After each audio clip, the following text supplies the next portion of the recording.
when they sit there and they fucking book Floyd Mayweather versus Conor McGregor and the whole but that's the thing, Andreas, the whole fucking world wants to see that fight. That's how they were like. Yeah. When it happened, they all wanted to see it. Yeah.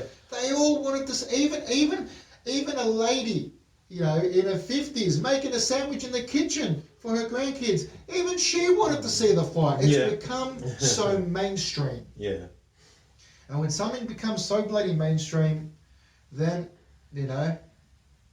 that's what happens. Absolutely. That's what happens. Look, with everything in life, as long as there's money to be made, it's going to happen. And That's right. boxing is one of them. And I see the, like when it was McGregor versus Mayweather. I think he made 100 million. I was going to watch it at home. Yeah. And if I remember correctly, it was something like $150 to watch the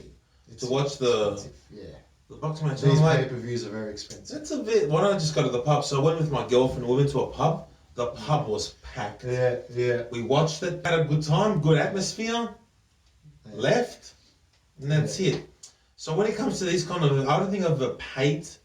Maybe once. It amazes me, Andreas, how two people that are going to beat their brains in, and you go to find a parking at a venue, at an RSL or at a pub. Yeah. It was hard to find parking there. Exactly. It was very hard. Exactly. I was going to say, you can't find a parking. And once you do, you get out and you go inside and you can't find a chair. You got to stand. Yeah, we were standing. And all of this over two people wanting to bash their brains in. It's mind-boggling to me. I understand that it's very popular, but it's just crazy, man. You get, like I said, you get two dogs fighting, fucking everyone loses their minds. You get, you go to a cockfight, everyone fucking goes insane. But you see this type of thing happening with humans, which you'd think, we're higher up on the food chain. I'm not saying we should do anything to animals ever, but humans are fucking humans and they're bashing their brains in. Whether they've signed on for it or not, morally as a fan, whether you should be watching or not. And yet, it's so fucking popular. I'll never get it. Something needs to change with that. I think that with great regulation and just spreading more awareness and just saying to people, you're keeping this business alive the way it is. Not saying it shouldn't be alive. It should stay where it is. It's good to go and watch it. But it's not changing. It's staying the way it is because of your money. You get a lot of people, that are against violence. And they protest. Why aren't they against that? And like I said, man, you can get two pit bulls together and they'll tear each other to shreds. You get cats outside in the wild. You get stray cats that always go at it. And when you see that, in a video on YouTube or on Facebook, people lose their shit. It's like, what can we do to stop this? Well, then as soon as you write that comment on Facebook, you're going to go straight to a boxing match or a fucking MMA fight. I agree. And some of the prices, I remember when crazy that boxing match between Mayweather and Conor McGregor, ringside was like $10,000 Insane. plus. Insane. Unbelievable. Insane. And people actually pay it. It's crazy, man. It's crazy. What else should we discuss? Talk about. Let's have a good think. We're live right now. That's fine. How about this? Brainstorm while we're live. How about this? Today, I almost hit a cyclist. Oh, okay. Yes. Tell us a story. So I'm driving. Cyclist. I'm crossing the road. The cyclist crosses as well, illegally. Almost hit him. Wow. Glad I didn't. Glad I didn't. But oh my God, there's no Speaking of regulations, we're going to cover this in another podcast, but let's cover it now because I had an incident a couple weeks ago. Speaking of regulations, there should be more regulations for these guys. Because they don't follow the law. Now you're going to tell me, car drivers don't either. But you know what? If I do anything wrong, I can get fined, I can lose my license. Yeah. If you do something wrong, none of that shit happens. Yeah. Yeah. I don't understand it. They don't even pay any rego. Exactly. It's crazy. It's absolutely insane. Everyone over the age of 18 should be paying for rego. Simple as that. Exactly. If you're on the road, if you're using the road, you should be paying for rego. And you see them sometimes in a helmet. Yeah. It's like me not wearing a seatbelt, except I won't die necessarily if a car hits me. Whereas you will die if a car hits you not wearing a helmet. And they just don't follow the rules. And I just don't see enough done by the police. Whether they can or not is a different story. I don't see enough being done by them because nobody really does anything about the cyclist. It's horrible, and we'll cover it in another edition. But basically, man, long story short, and I'll cover it next time. But I was driving a couple of weeks ago, and there was this cyclist in front of me. Fucking, it's a narrow road, and it's a 60 zone.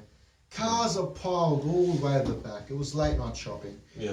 I went to do some late night shopping, and basically, he was going 2 kilometers an hour, bro. 2 kilometers an hour. It's a 60 fucking zone. Now, here's the thing under us. This road is very narrow, and it's got a straight line. It doesn't have the dotted lines. It's a straight line. That means you can't overtake.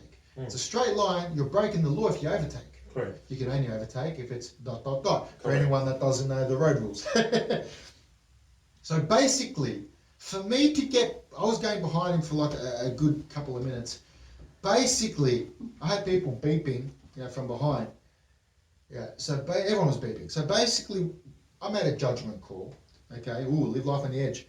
I decided to fucking, overtake this fucking idiot and go over those solid lines.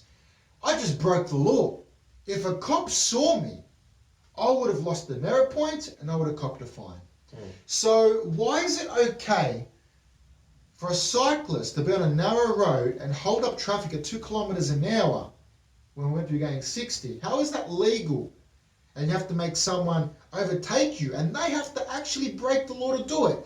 How is that legal for a cyclist? And they put their lives, they're risking their lives, the driver. Exactly. Because they're going on the opposite side. I don't understand it. It's crazy. I understand we don't have the infrastructure for the cyclists. We don't really have it. There is something. There are a few roads. But there's a lot of bike trails, there's a lot of zones for bikes, but you're right, it's not the same as the roads for cars. But I mean that's the thing. I mean, cars are cars. Exactly. The cars should always have priority. Sorry. Tell them to get a fucking motorbike. Yeah, let's get a motorbike. Yes, dude, I see them on highways, on the M1. I saw a cyclist on the M1. I ain't kidding you. Which they're not allowed to do. There you go. There's no rego. Who's going to find this person? Are they allowed? I don't know. Can we bicycles aren't. Not on the freeways. Yeah, well that makes fucking sense. And people still do it anyway. It's crazy. It's so nuts. Yeah. I don't mind riding a bicycle, and I need to. I've got one at home, man. I've got one, and I use it. I use my exercise bike. Because Melbourne's shit weather, so even if you have an actual bike, you can't go out. I do have an actual bike as well, but I don't really go out and cycle much. But I use it at home. But if I do go out and I cycle, on the off chance here and there, if it's a lovely day, because Melbourne most days is shit, I'm going to go in back streets. I'm going to go, somewhere where there's no fucking traffic. Yeah. I'm not going to go on the freeway. Exactly. I mean, I reckon I could easily go on main roads and, fairly quiet ones, but I refuse to. And especially I would never go on the highway. I don't get it, guys. I don't get it. They cycle when it's like peak hour traffic, when people are coming back from work, and they're cycling back at that time. And I'm thinking, and this is in mad weather conditions, and I'm thinking, have you lost your fucking mind? I would never get on a bicycle and go back in peak hour traffic after work. I don't care what fluorescent fucking vest I was wearing or how bright my fucking light was. in bad conditions, I would never get on a fucking bike and fucking just ride it. Yeah. It's dumb as fuck. Mm. So why people do it? People might say I'm picking on. I don't think people will say anything about this because they hate cyclists as much as I do. Well, hate's a strong word. Even Dislike. cyclists hate cyclists. I'm going to use hate. I was going to say dislike, but I'm going to use hate. It's crazy. What's even worse, Andreas, what is really bad is I've seen people have a little seat at the back and they've got their child at the back. And I've seen this with it with helmet and without a helmet. Yeah. Helmet or no helmet, what the fuck is a child? I don't get it. 4 or 5 year old child doing it at the back of a bicycle on a fucking main road. Yeah, I don't get it either.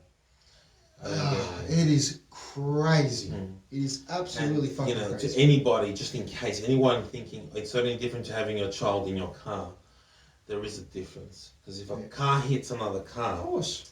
these things happen. Not everyone dies. Okay, there were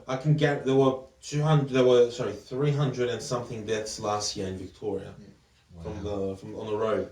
Wow. Okay, I can guarantee you there were thousands of car accidents, tens of thousands. Yeah. It's a very small possibility of losing your life or Of course. if you're in a car. But if you're on a bicycle, I mean, how can you survive if a car hits you at 60 kilometers an hour, which isn't even that fast? Putting a child, that's just endangering a child's life. Yeah, it's crazy.